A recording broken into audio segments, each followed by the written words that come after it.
I'd like to now look at an example of using the law of sines when you don't necessarily have a unique triangle created from the information that's been given to you. Okay, these particular triangles are called side-side angle triangles. What you're going to be given is you're going to be given two sides, and then you're going to be given the angle that's opposite one of those sides. This being the case, these particular kind of triangles, like I mentioned, do not create unique triangles. There's three different possibilities. These particular triangles can either create exactly one triangle, and that be all. It can create two different triangles, or it can create no triangle at all. Because there's three different possibilities, I encourage you not to draw pictures of these particular kind of triangles. When you draw a picture and you draw a triangle, this gives you the impression that you're supposed to have an answer. Well, if the answer is there's no triangle, then you've done something wrong as far as your drawing. Okay, now, despite the case that I told you not to try to draw these, I will at least show you a drawing that would exemplify these three different situations. What I'll do is I'll set a side, and this side I'm extending out, saying that it can be whatever length that I need it to be. I'll cut it off depending on how big I need it to be. I'm going to let the angle here at that particular point be angle B, and that is going to be the angle that I've been given. All right, from here I will be given another side, and then I will be given a side that's opposite the angle that's been given. Now, the three situations. Okay, first of all, for exactly one triangle, I could have the situation where side B is just long enough to come over and meet the other side, but it's longer than side A. So in this particular situation, knowing when one triangle is formed is going to be when side B ends up being actually larger than side A. All right, two different triangles. That situation is going to be a situation where you have a side that's long enough to extend down to the axis there, or short enough to extend back to hit the axis there. Okay, in that particular situation, B is actually going to be shorter than A, but long enough to come down and meet that bottom side. Now, when would there be no triangle? There would be no triangle, and I'll show you, just kind of copy the drawing down to show you this. There would be no triangle when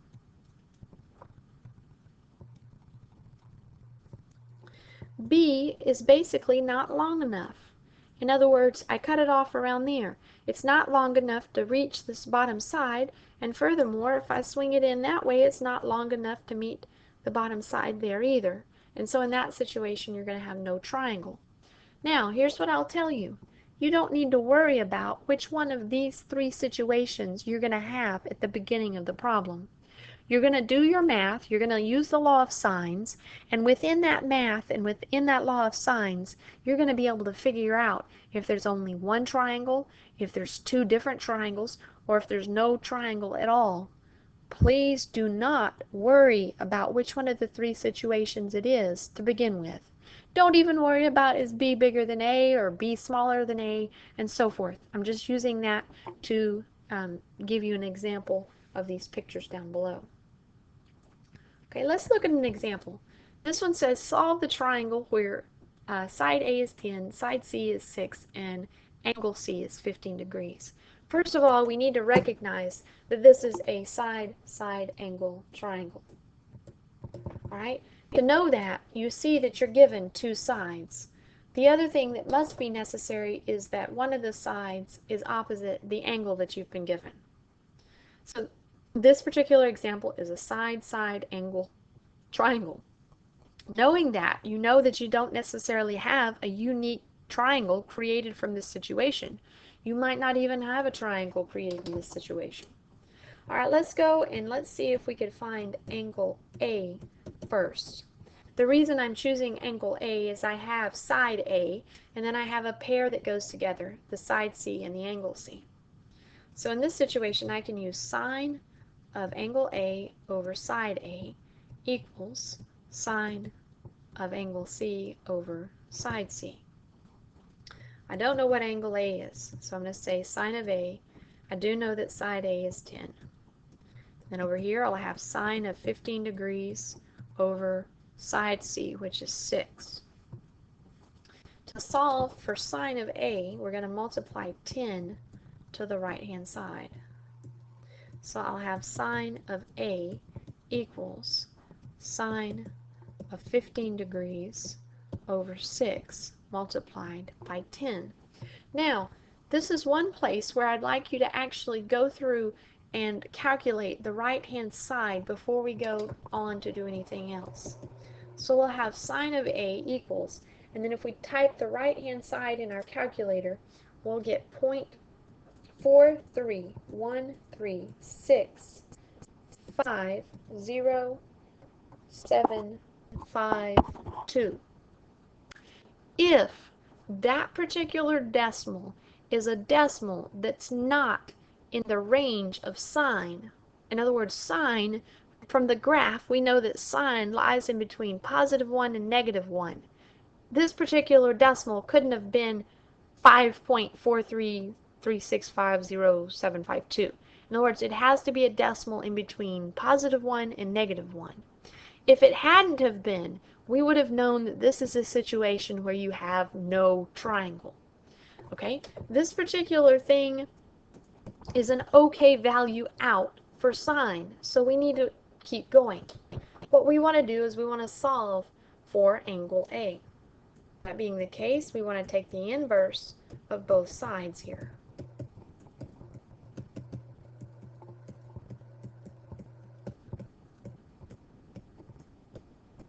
All right, over here, those cancel. That gives me angle A.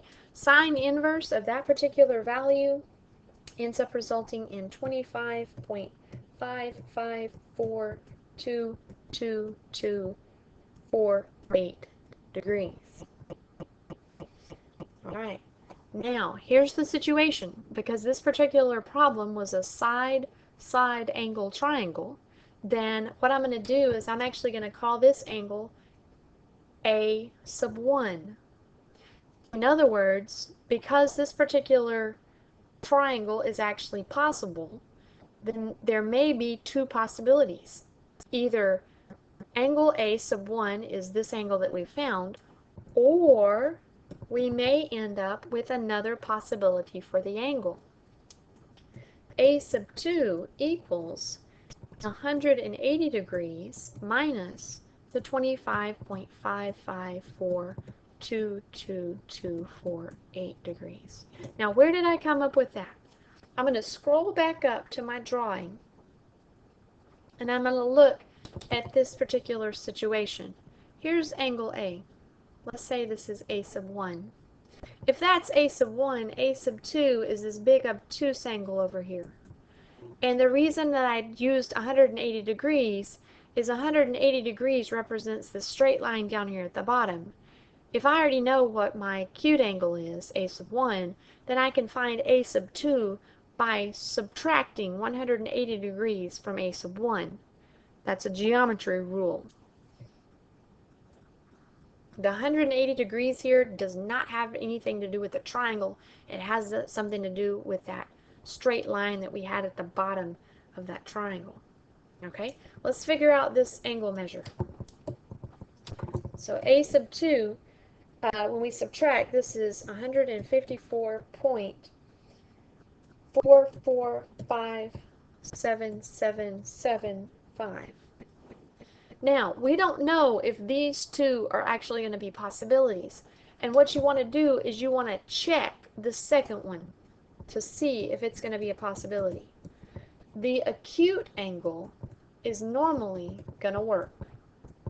So we see the 25 point whatever degrees, that one is going to work.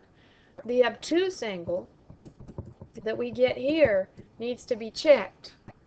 Now here's how we check that. We've been given that one of the angles in our triangle was 15 degrees. Now I'm saying I wonder if A can equal this 154 point whatever. To check that, add those two angles together. All right, so to check, I'm going to add 154.44577775 plus 15 degrees. And basically what I'm doing here is I'm checking to see if there's room for another angle in this particular triangle. Well, when I add those two values, what I get here is I get 169.44577775 degrees. Now this is not an angle in one of our triangles. So not an angle in the triangle. But what this is it's the sum of two of the angles in my triangle. If this number that we have right here is less than 180 degrees, then we know that that means there's going to be two possible triangles.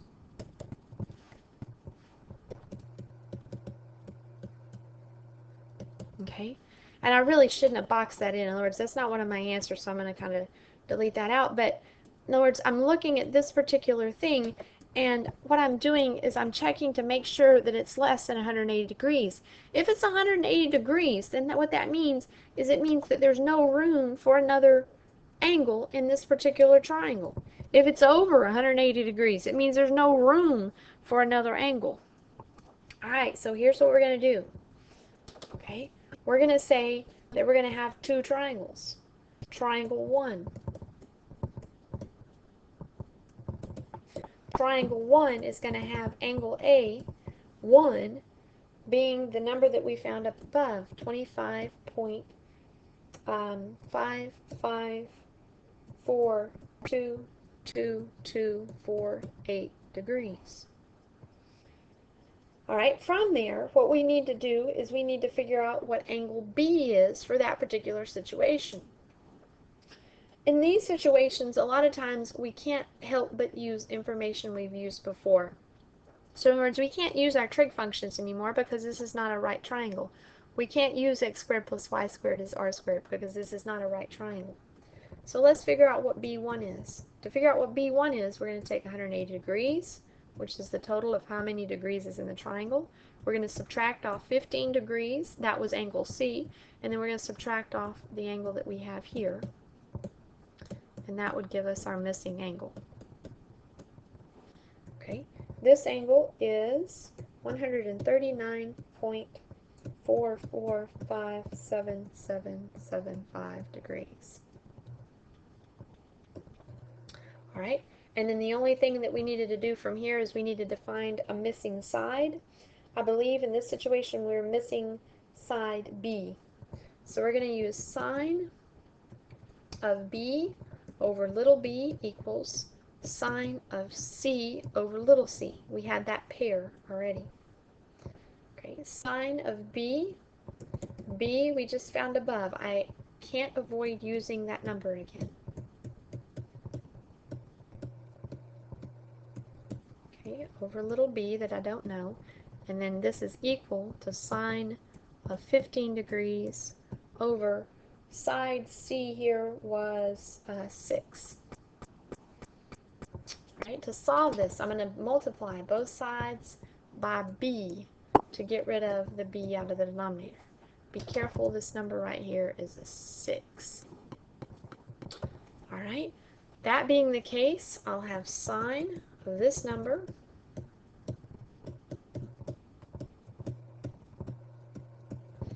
equals sine of 15 degrees over 6 times b. To solve for b, I want to multiply both sides by the reciprocal of the fraction that's in front of b.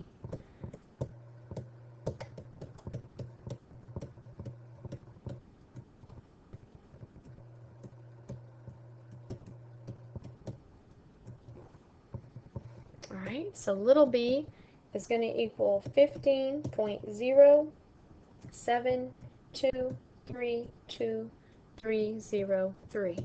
and that completes that particular triangle. Okay,